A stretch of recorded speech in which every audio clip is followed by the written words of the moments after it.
Welcome back. In this video lecture, today we are going to study two important things in continuation with process synchronization chapter.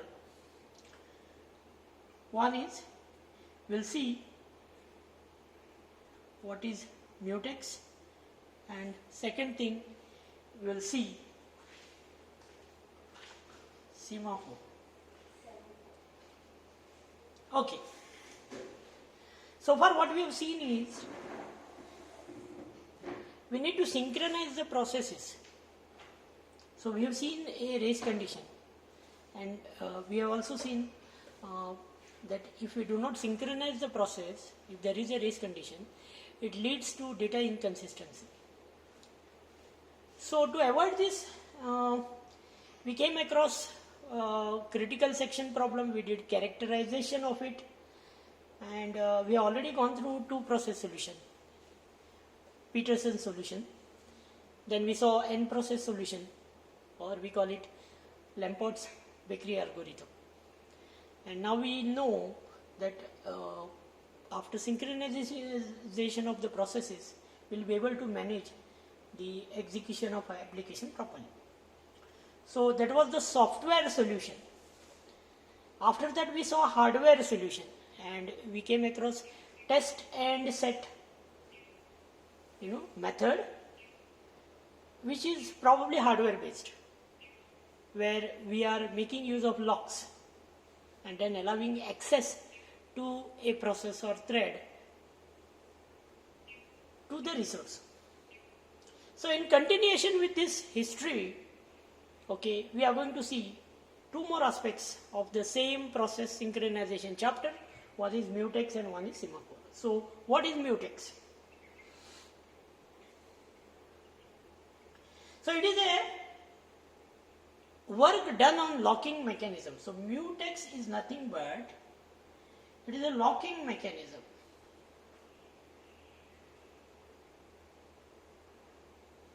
Okay. And what is done is, if a process or else a thread wants to access a resource,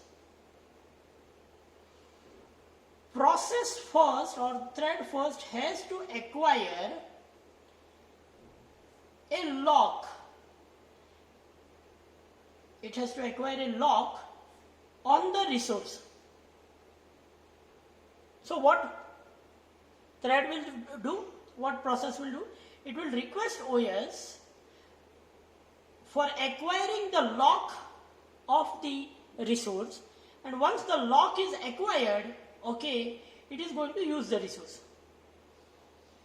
So now, if the lock is acquired, any other process or thread trying to acquire lock on the same resource will be denied.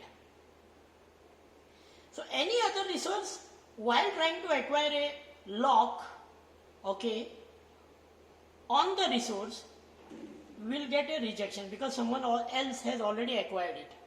So now when the other thread, I will call it thread 2 or process 2, thread 1 or process 1. So thread 2 or process 2 will acquire a lock on the resource only when thread 1 or process 1 releases it. Okay.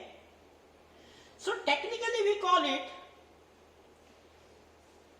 thread which wants to use resource will own the mutex. It will own the mutex, and then it will use the resource.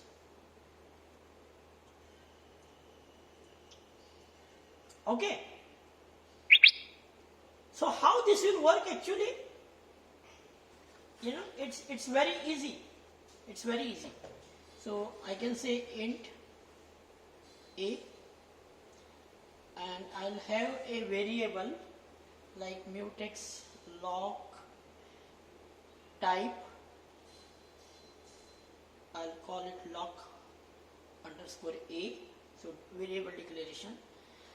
So the function starts, let it be some operation,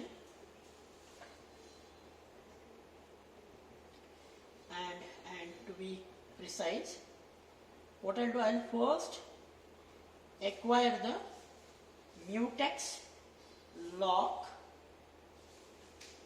and I'll set this lock. Okay. Once I set the lock, I'll be able to manipulate the resource, whatever work that I want to do.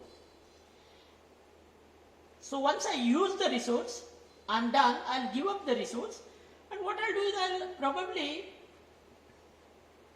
reset so that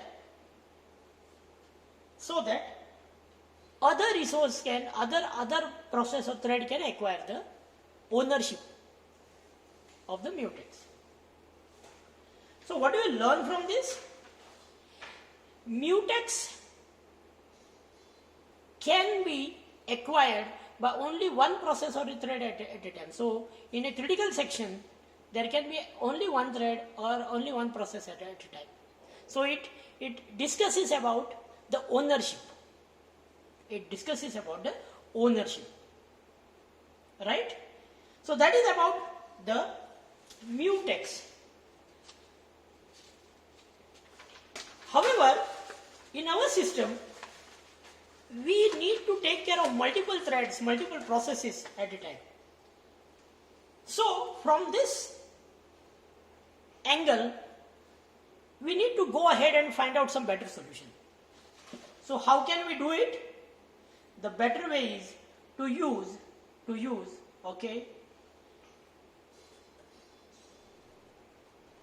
semaphores. Now, what is semaphore? Semaphore is a signaling mechanism.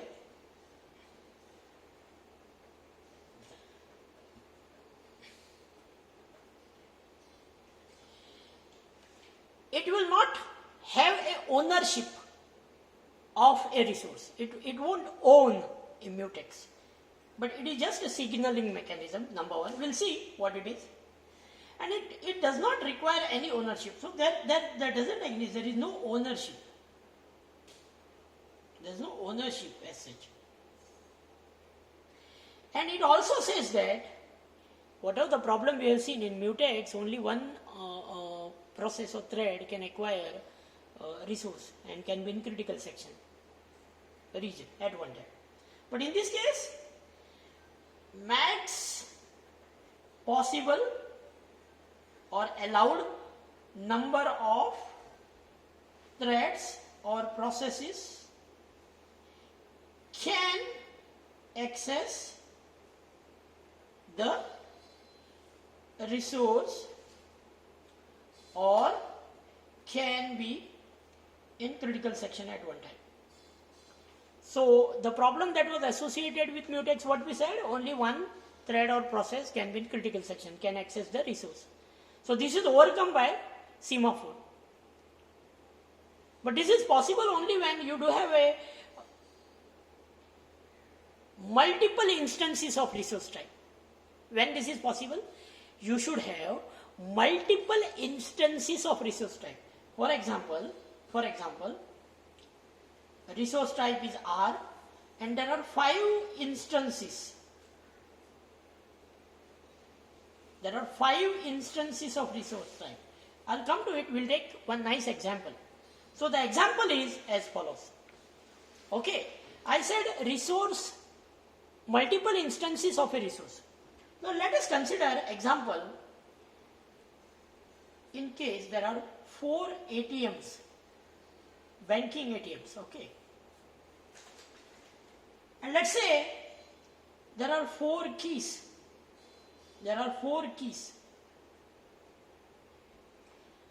Let's presume that there are 5 users.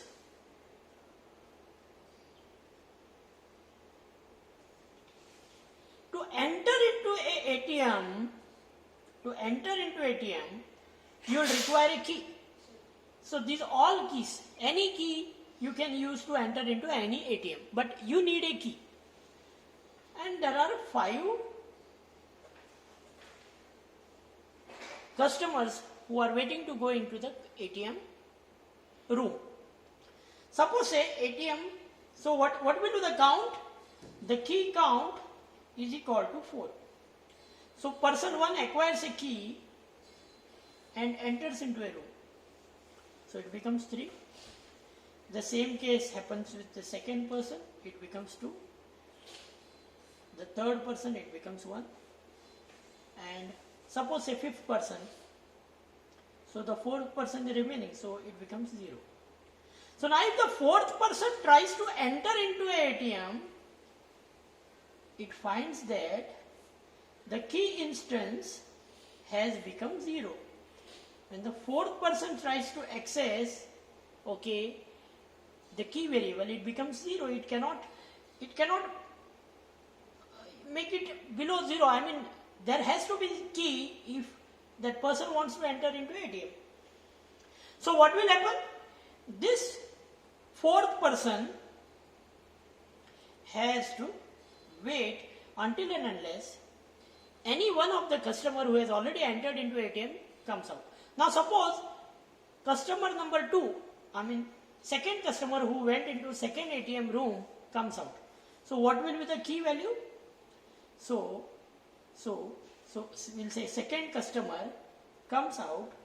So what will be the key value? It will be 1. So in this situation, now again customer 4 can acquire that key, and now customer 4 enters the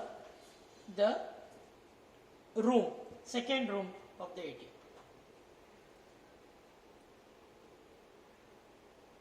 So we understand like this, that at a time we saw that there were 4 customers in the ATM room. There were, because see, we can clearly see that ATM is a resource having 4 instances, and that is why since there are multiple instances, multiple threads, we can view this as a thread, can access the instances at a time. So that is the magic of using semaphores over mutex. Fine. So what do we learn and understand? What is the learning that we have done?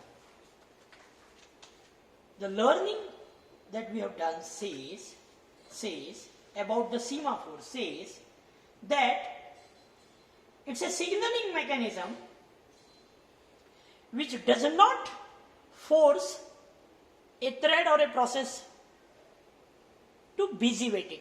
So the problem of busy waiting is taken care of in this case. And how? So it takes care of busy waiting, and it takes care of this problem by using 2 individual atomic signals. What are those?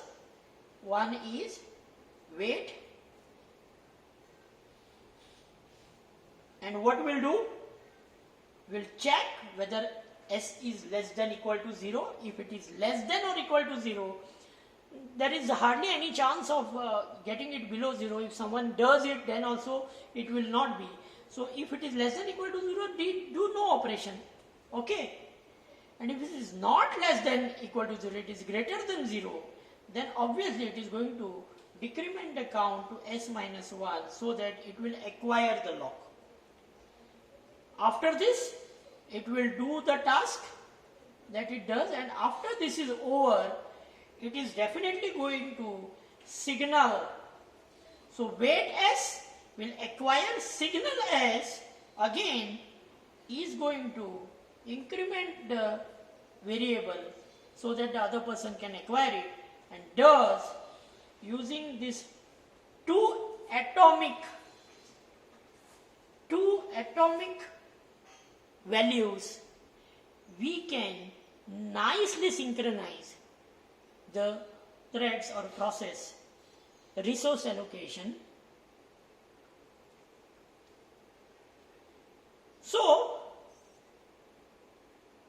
see here, as we have discussed earlier, it's the same thing that we have seen in the example. Once the key becomes 0, no one can acquire the key, so no one will be able to enter into ATM. So if someone uses the ATM and comes back, means it is going to increment the key. So key is incrementing means one who is waiting for key can acquire it and can enter into a room. So one who is signaling, he will increment the variable. One who is entering, he will decrement the variable. So here, using wait as, you are going to acquire the resource. Using signal as, you are going to release the resource. So these are the two signaling mechanisms which are executed atomically, and by executing them atomically, we will not only eliminate busy waiting, we will be allowing multiple threads of resource to make use of the multiple instances of a resource simultaneously. So that is how it overcomes the problem that was thrown by mutex. So to summarize, we can compare semaphore and mutex using these many points. So far as mechanism is concerned, it is a type of signaling mechanism. Here, as I told you, it is a ownership mechanism. So it is locking mechanism. For data type, semaphore is an integer, and here mutex is directly acquiring lock on an object. Very important thing that we need to note that if I say this semaphore, okay, if I say this semaphore, wait of S followed by signal of S, and if I say this S can be either 0 or 1, then it is obviously a binary semaphore. And a binary semaphore is nothing but what we have studied. It is nothing but a mutex. So mutex is what? Is a binary semaphore. But if we do have multiple instances of S, it is going to be a counting semaphore. So resource management, third point, if no resource is free, then the process requires resource that should execute wait operation. So it will be blocked in wait operation. It should wait until the count of the semaphore is greater than 0. Obviously, someone has to signal and make it 1, then only it can be made 0. So in this case, until and unless the owner releases the lock, no other thread or process can acquire it. And that is how this is a purely locking mechanism. Thread, you can have multiple program threads. You can have multiple program threads in mutex, but not simultaneously. Only one can execute at a time. There is no ownership concept in case of semaphore. It is a signaling concept. Here I can see the object is locked. Thereby it imposes a ownership mechanism. The type of semaphore are counting, as I told you. Here, if it is not binary, it is going to be a counting type. Mutex has no subtypes. Mutex is a direct lock. In fact, whenever it is a binary semaphore, it can be viewed as a mutex. Operation, semaphore value is modified using wait and signal. Mutex object is locked and unlocked, as we have seen. And finally, the resource occupancy, it is occupied if all the resources are being used and the process requiring for resource performs wait operation and blocks itself until the semaphore. It is similarly to what we have seen in the earlier case. So clear distinction between a semaphore and mutex. That is all in this lecture. In the next lecture, we are going to go ahead and see a classical problem of dining philosopher, and we are going to see how we can solve this classical problem of dining philosopher using semaphores. That is all. Thank you.